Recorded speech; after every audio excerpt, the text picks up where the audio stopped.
Welcome to the Chilling Ghost Stories channel. Today we bring you a famous Chinese ghost story titled The Moonlight Mystery. If you enjoy the story, please give us a like and subscribe to support the channel. Thank you. Now let's get started. Chapter 30. Wei Táng. I know this is bad news, but I must tell you the truth.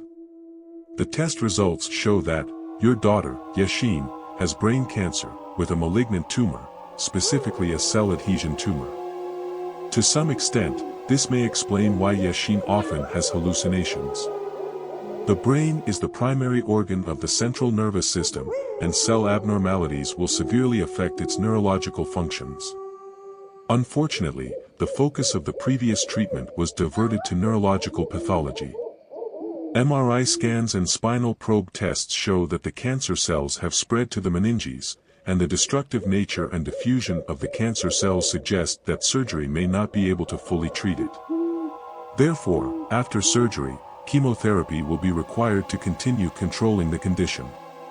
Qiáo Yīng sat silently in front of Dr. Qiáo Yīng's desk for a long time. She choked back tears, unwilling to let her daughter hear her crying, knowing that Yixing was lying nearby. Both mother and daughter had followed the suggestion of Wang Gaozuan and went to the hospital to check her persistent headaches, as she had often done in the past. A CT scan indicated a possible tumor, and after being admitted, several more tests led to Dr. Qiáo Yīng's final diagnosis. We noticed that Yixing's father had a history of brain tumors, so this information has made her very upset. We will try our best to use this as a foundation to treat Yixing and help her recover. Dr. Qiáo Yīng felt that these comforting words were still too faint. Please tell me, can Yixing really recover? Qiáo Yīng asked, looking at Dr. Qiáo Yīng with a mix of desperation and longing. A malignant tumor of this type. If the cancer has metastasized, the chances of survival. Looking at Yixing, whose face was pale as she lay on the white hospital bed, Qiáo Yīng could no longer hold back her tears. The tears streamed down uncontrollably. The day of June 16th had passed in horror.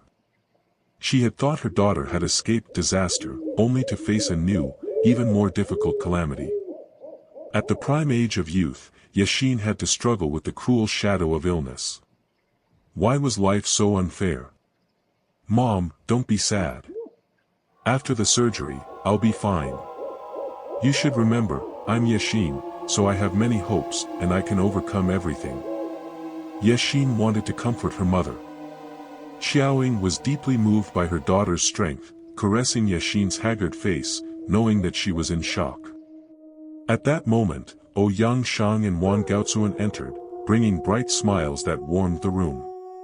But no matter how cheerful the meeting, it eventually ended, and after their close friends left, Yixing closed her eyes, feeling physically and mentally exhausted.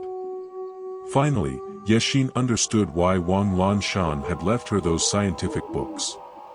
The implication was that her path was coming to an end. She had known she would contract cell adhesion cancer, which had spread. Hope from surgery was almost non-existent, and high-intensity chemotherapy to destroy those cells would harm healthy cells, causing hair loss, anemia, and exhaustion, making her feel like a parasite. Yixing still had many ambitions, dreams about her career, life, and love. Yes, love. Seeing Ouyang Shang and Wang Gaozuan always together, full of passionate affection, Yixing longed for that.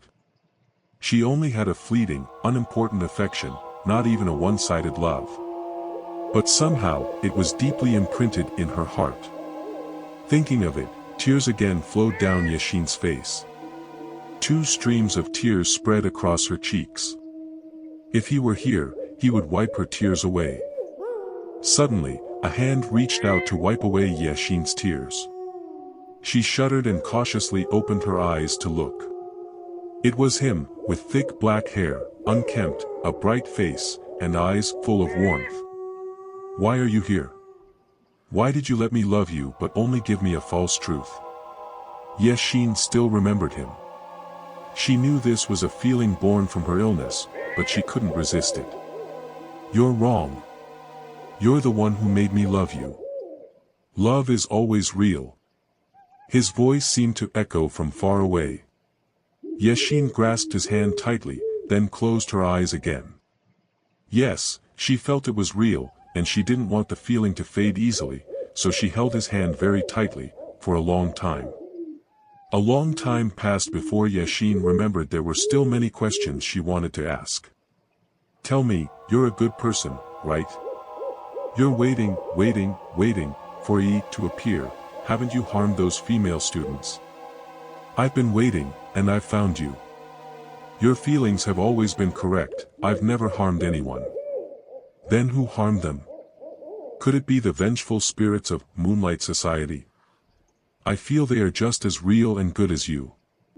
Yes, they are good people with open hearts. After their reputations were restored, they left the surgical building. I've been very lonely these years. But, you still have Zheng Jingtong by your side. He planned everything and used the lives of those innocent female students to establish his power, in order to uncover the killer who caused us to fall all those years ago. Is that right? Yashin suddenly felt a sharp pain in her head. She understood that he was still circling in her mind, hesitant to leave. He's just a lost lamb. I want to save him, but I'm powerless. Though I've always been by his side, I don't understand his thoughts. I know, your feelings for him are complex. He betrayed you, betrayed your trust and friendship, but on the other hand, he was once your close friend. When you decided to leave this world, he still hoped to save your life, and that's why he was harmed by Lu Bingchen. After death, he sought revenge, invading the minds of the female students, making them want to investigate the Moonlight story, causing their mental chaos. You and he are both in the minds of others, but you can't intervene. His thirst for revenge is growing stronger. I could let you feel my presence, but why didn't I let you know the whole story? I don't exist in the objective world, so I can't tell you any specific events. Then why can I feel? Those are your own feelings and perceptions because you wanted to feel and perceive, that's how we can communicate. If you don't think about anything, I won't exist anymore. Yashin didn't believe it. She closed her eyes and tried to empty her mind. When she opened her eyes again, sure enough, he had disappeared. Come back. Yashin called out. But he didn't show up. Yashin started to cry again. Why, when she was suffering the most, did he leave her? See, I just thought about you, and you came to me immediately. You're trying to act tough, huh?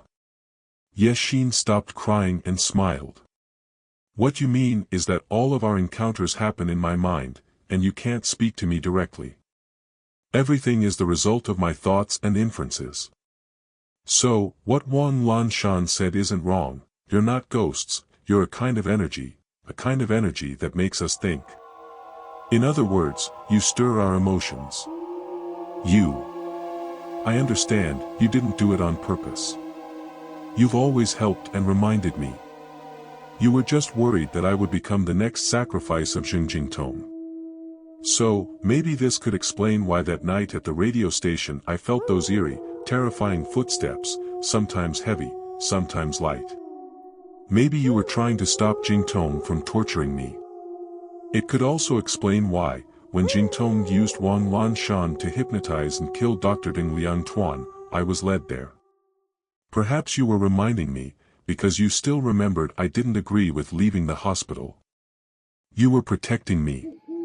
Later, when Ouyang Shang was manipulated by Jingtong and planned to jump off the building, I had a headache and was led to room 405 to stop the tragedy. That was you, right? Sometimes, when I felt like my mental state was collapsing, you helped and comforted me, so I could stay calm. First of all, it's because you've been so determined, and I don't want to lose you. But why can't other girls communicate with you? Why can't you save them? They are different from you. Yashin thought for a moment, then said, you mean because I have brain cancer? This was the only explanation Yashin could think of. The boy fell silent, and his expression showed deep sorrow. So, what you mean is, I succeeded because I have this deadly tumor. The main reason is that you are intelligent and have worked hard to clarify a heavy period of history. You should believe in yourself. The things you believe in will be real to you. But does the love I believe in really belong to me? Now it was the boy's turn to cry. He kissed Yashin's small hand.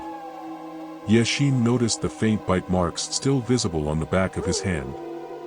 Suddenly, Yashin's mind seemed to clear. Why did she have to worry whether it was real or illusion? Love was just a feeling. Even if that feeling was strange. If I want to meet you every day, will you come to me? The boy pointed to her forehead. You should remember, it all happens here.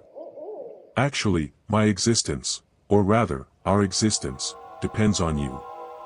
If you believe in me, if you remember me, I will have life. I can be by your side every day, whenever you need me. Is this like when I was in the mental hospital? You visited me every day, many times a day. Then I understood what longing meant. Now, I want you to stay with me forever, never leave me. I'll accept being in a state of schizophrenia forever. As long as you're willing, then. I'm willing. Starting right now. Maybe now you can tell me the story of waiting. You must tell me. No more being dull like that. You're the dull one. You already know the beginning and end of that story. It's just the sigh of a weak person. A truly brave person would be facing a new life right now. Then let's face the new life together. But, right now, he wasn't the type to hesitate. What was he going to say? You know I'll eventually be eaten away by cancer. Whether I undergo surgery or chemotherapy, it's only to survive for a little while. So, I told the doctor I wouldn't treat it anymore, to spare my mother from suffering, and so I could be with you sooner. Don't say such nonsense. It's strange, but that's how I feel. After all, the doctor said, if everything goes smoothly, I still have a small chance of survival. The boy suddenly stood up. He gently stroked Yashin's face, his gaze full of affection. Even though we can't be together, you still have a bright tomorrow. Remember, hope will always be by your side. A feeling of unease rose in Yashin. She felt that his words were heavy, like a farewell. Promise me, you'll always stay with me.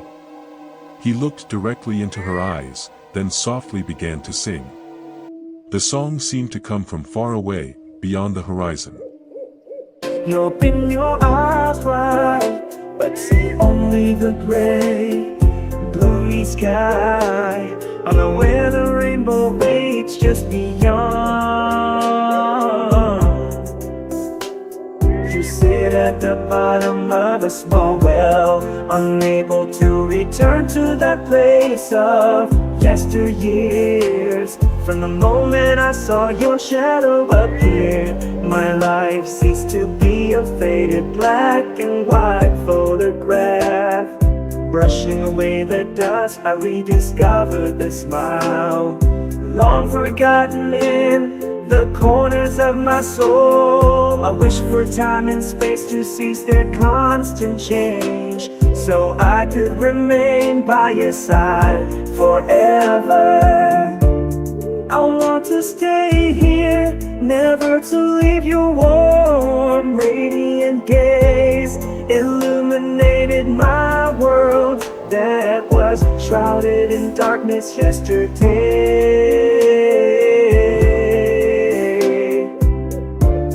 I want to stay here, never to leave your delicate soft. Please forgive me, I can't be with you anymore.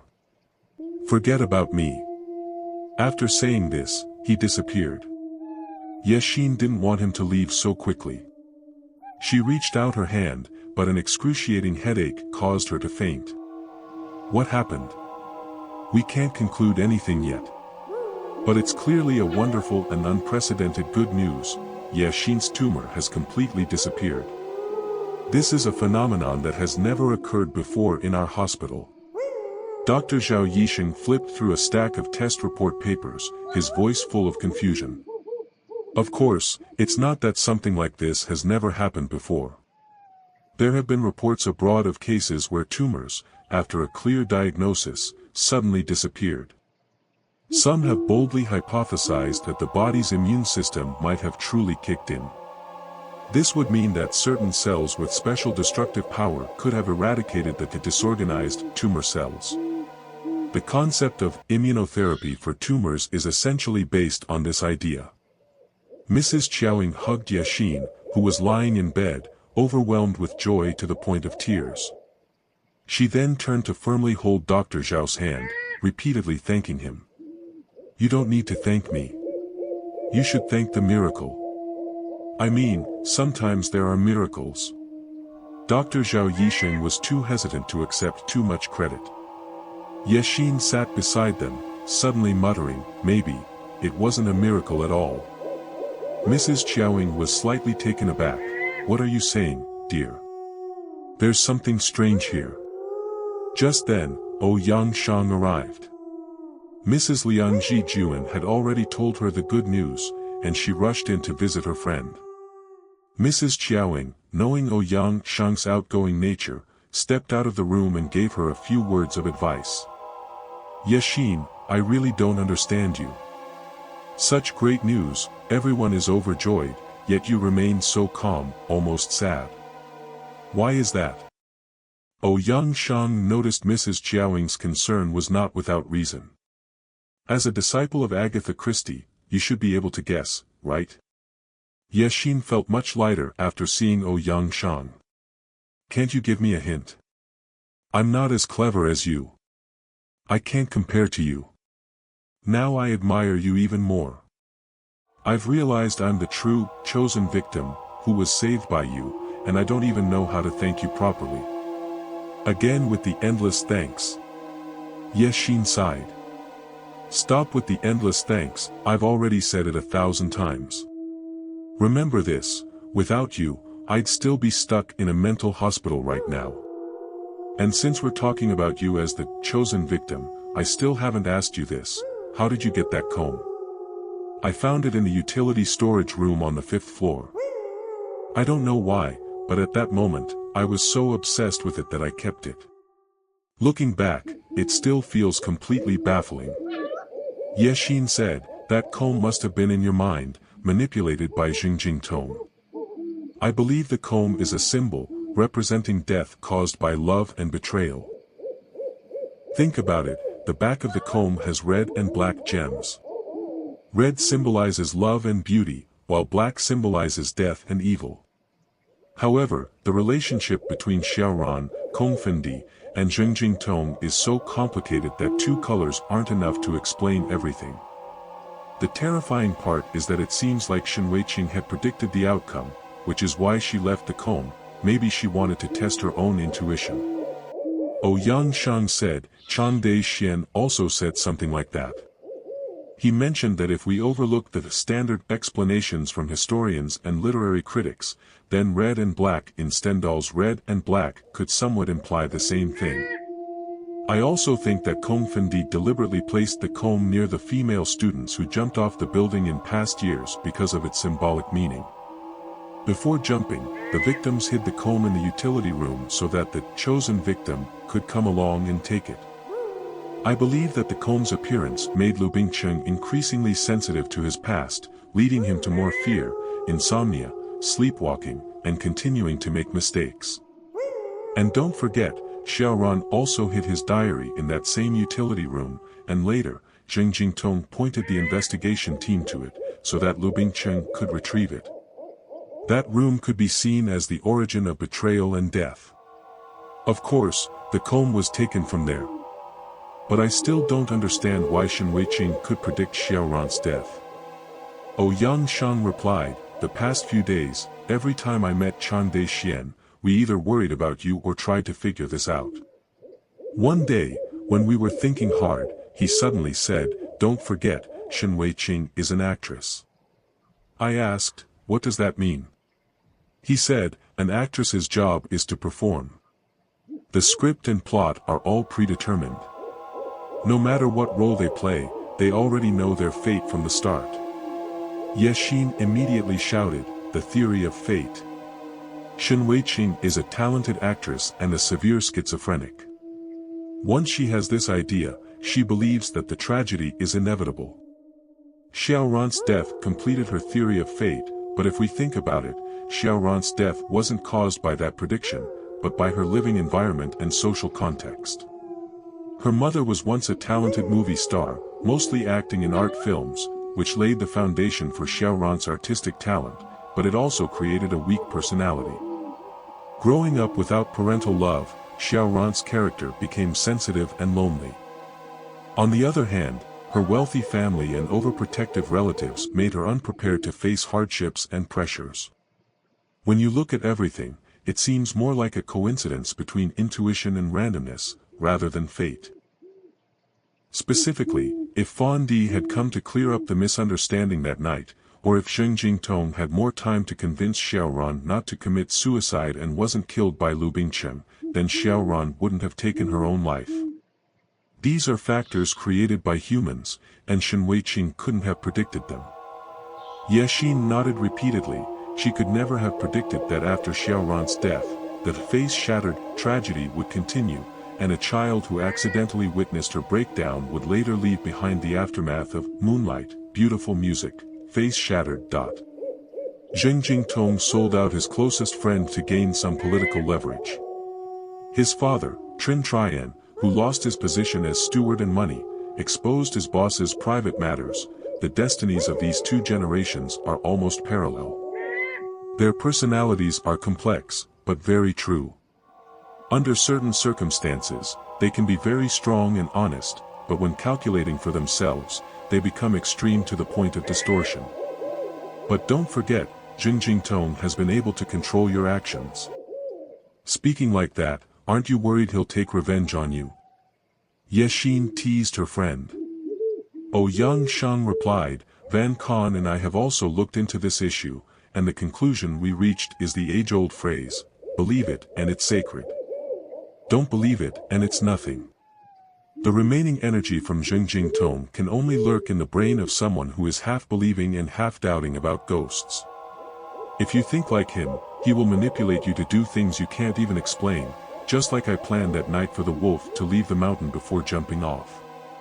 But if you firmly don't believe in his existence, then he can't do anything.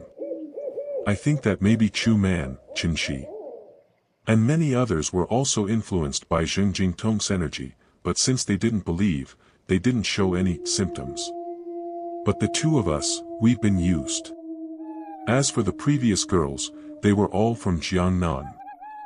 I think, 1. Zheng Jingtong was always dissatisfied with Yi and angry because she abandoned Xiaoran when he was in despair, so he intentionally targeted the female students from Jiangnan. 2. Jiangnan girls are often sentimental, so they're more susceptible to his energy. But it seems you're different. Yexin sighed, then said, you and he say exactly the same thing. He. Who is he? I can tell you, but you can't spread it. I met him yesterday. You mean Xiaoran? Yexin nodded. This is what I mean by being different. How could you see them, even talk to them? And now there's this miraculous event in you, the malignant tumor disappearing on its own. It's rare, not just rare, but extremely rare. Yexin sighed and said slowly, yesterday, when I missed him so much, he appeared and talked to me for a long time. You were right in your analysis, their existence depends on our belief. Even in love, he loves. I believe, so I love. It seems like only I can interact with him, but not because I have any special ability. It's because of the tumor. Perhaps the chaotic growth of the tumor made me more sensitive to weak signals, so I could see them, even communicate with them. After that, I didn't want to be treated. I wanted to die and become a small energy, staying with him forever. But he stopped me and said goodbye to me. After that, the tumor disappeared. After it was gone, no matter how much I tried to remember him, he didn't show up anymore. Ouyang Shang was shocked, eyes wide open. You mean, his disappearance is related to the tumor vanishing? Or is it that his energy destroyed those cancer cells? Could it be that their presence in your brain caused the tumor? What's the cause and what's the effect? I really don't know. All I know is that I will never be able to see him again. Tears streamed down Ye. At that moment, Qiáo Yīng walked in and saw her daughter crying. She was so anxious, as if her heart was on fire. Yexin suddenly looked up and said, "Mom, oh Yang Shang, don't worry. I'll be fine. I still have a bright tomorrow ahead. Hope will always be with me."